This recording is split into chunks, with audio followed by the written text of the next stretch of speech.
So recently we've gotten even more news on the Wuthering Waves revenue since its release. Now this is something completely different to what you'd know as like the gacha revenue chart or anything like that, which often turns out to give out a lot of misinformation and stuff like that, which again is absolutely terrible, and it kind of misleads a ton of people whenever it comes to how much a game is actually making. But if you've been on this channel for a little while, then you'll know I cover a certain news site which actually covers a lot of the Wuthering Waves revenue coming from a reputable source being AppMagic. And pretty much they have some pretty exciting news for Wuthering Waves as well as some more, bad news. But again, we'll go into talking about why this isn't as bad as maybe we think it is, and also having a talk at how effective the Shorekeeper's banner was in, getting players to spend money and bringing a lot of the players back to the game. But before I get into this video, don't forget to leave a like and subscribe if you enjoy it, and also go over to my Twitch if you want more content like this. I definitely recommend you guys go over there. It'll be down in the pinned comment, it'll be in the description, it'll also be in my actual channel description as well, so I definitely recommend going to go check that out. It will literally be everywhere. We're going to be live a few days a week. Again, it's such a fun time, and we often, play a lot of Wuthering Waves and stuff, but we also look at some other videos other people have made and kind of react to them and give my own opinion on them.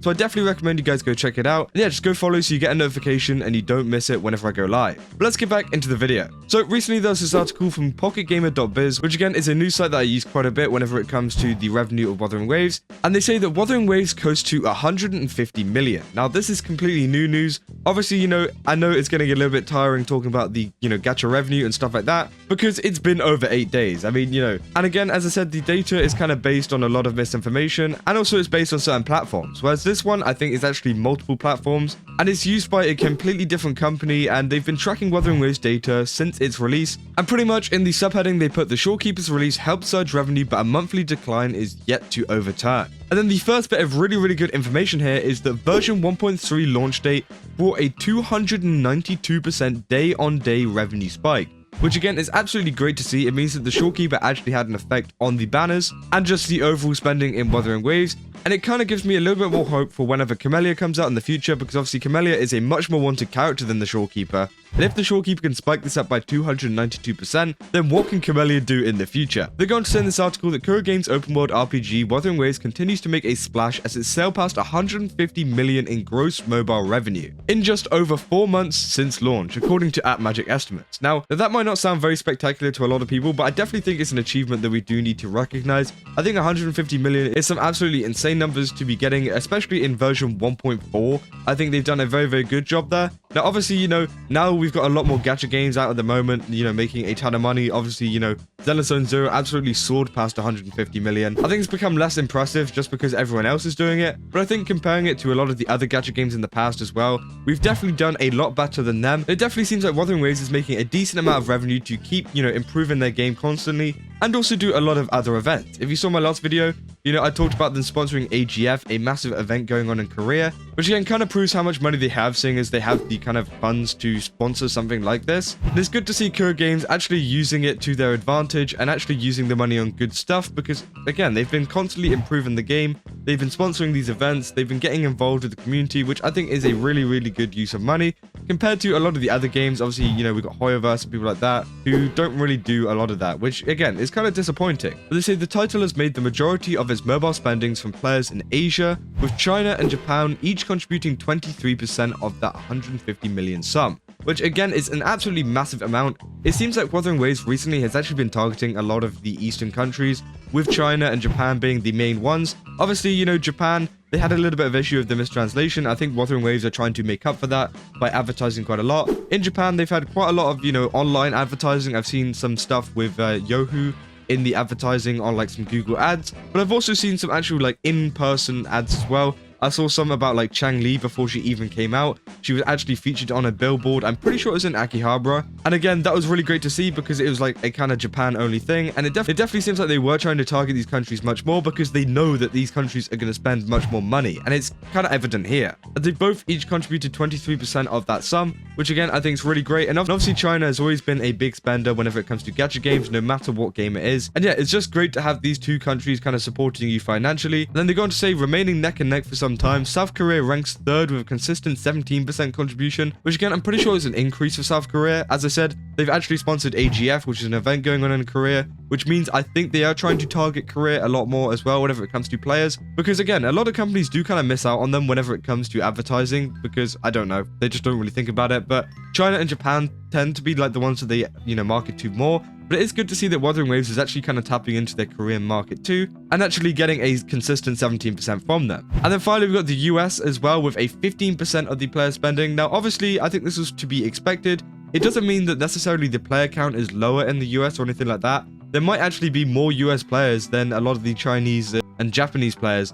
But the thing is, I think the kind of culture and everything going on in the US, people tend to spend less or tend to not spend at all, meaning that we're going to have a lower amount of players spending, which again will be the 15% of players that are spending. Which again, I think is pretty normal to see. We see it in literally every single gacha game, under the sun. It's always China and Japan that have the most spending, just because for some reason, they like to do that. Then they go on to say some of the more sadder news, saying that while the title has had a highly successful launch, revenues declined each month since its June highs when it surpassed 60 million. The title accumulated 30 million in July, 16.4 million in August, and 10.7 million in September. It should be noted that the latter figure meant that the title still ranked as the 102nd top grossing mobile title worldwide. It took 2 months for Wuthering Waves to surpass 100 million, and a further 2 to generate the 50 million that was on top of it to get them to 150 million. Now, this is a little graph of how the revenue has been doing for Wuthering Waves. Obviously, this does not look good at all. It's going down. Now, this is kind of why I wanted to explain why I'm not so worried about this. I definitely think that in the future, as I said, with banners like Camellya and other characters coming out in the future, I definitely think this revenue can go up. Now, do I think it's going to hit the highs like it did in June? I don't think so. I definitely think it will be, somewhere in between, the July and June bit. I definitely think it can, make a decent amount of money whenever it does release a good character and a good update. And I think the Black Shores is a good example of that. Obviously, this entire article has been talking about how, the Black Shores has actually been a really, really good thing for Wuthering Waves. And I definitely think that's going to contribute to it. But I also think, the future updates as well are also going to help to contribute to this. And, let's not forget, we did have a kind of slow and filler patch in between. And now we're picking up a lot on the story, so hopefully we can see this revenue go back up. Then they say June 6th remains Wuthering Waves' most lucrative day, with 5.5 generated upon the release of Yinlin. The month as a whole saw Kuro Games' hit make the top 3 of all mobile games for gacha revenue, alongside Genshin Impact and Honkai Star, which again is amazing and kind of proves that Wuthering Waves can reach those heights. Then they go to say Shored Up, the recent launch of the version 1.3 and the Till the Seas Turns Clear event on September 29th has sparked a resurgence in player spending. And then they go on to say that they've pretty much introduced us to the Shorekeeper, and there's been a whole story thing going on. And then they say the Shorekeeper's restricted availability incentivizes players to spend on the gacha while they can, and paired with a base pull rate of 0.8% helped create a 292% revenue spike on version 1.3's launch date, which again I think is absolutely amazing. It definitely means that people are still interested in these characters and are going to spend on them, and I think this is a good sign to come for future characters and also just future updates in general. And they say across Apple's App Store and Google Play Store, the game earned 2.4 million on September 29th, which again, 2.4 million in a single day is absolutely insane. And it definitely seems like, Wuthering Waves do know how to get this going again, and that we're probably going to see it increasing very, very soon, which I'm going to be very excited for. And they say despite the slowdown in earnings, Wuthering Waves is now a flagship game for Kuro Games, and helped earn the developer a top spot in our top 50 mobile game makers list, which again, that's great. If PocketGamer.biz calls them one of their top 50 game makers, again, that's really cool too. But again, it's really interesting to see a lot of this revenue stuff and how it kind of works. Obviously, as I said, hopefully we're going to see this, increase in the future. And although the news isn't the best, and it looks like Wuthering Waves is going down, we know the entire context behind it. We know what's going on. We don't have to look at this kind of at face value and be like, well, it's falling, so it's going to keep falling. Obviously, we know what's coming up in future updates, what Kuro Games have planned, and I definitely think we are going to see a little spike in the revenue very soon. Yeah, let me know down in the comments for you guys. Do you think the revenue is going to go up again, or do you think it's going to stay kind of where it's at? Again, I'm very interested in what you guys think, because obviously, maybe some other people have some alternate opinions to what I think about this. So yeah, just let me know down below. But that's about all I got for this video. If you did enjoy it, then don't forget to leave a like and subscribe. And as I said, go over to my Twitch. There's a ton of really cool stuff going on over there. I definitely recommend going to go check it out in the pinned comment below. And yeah, that's about all I got for this video. That's all. See ya.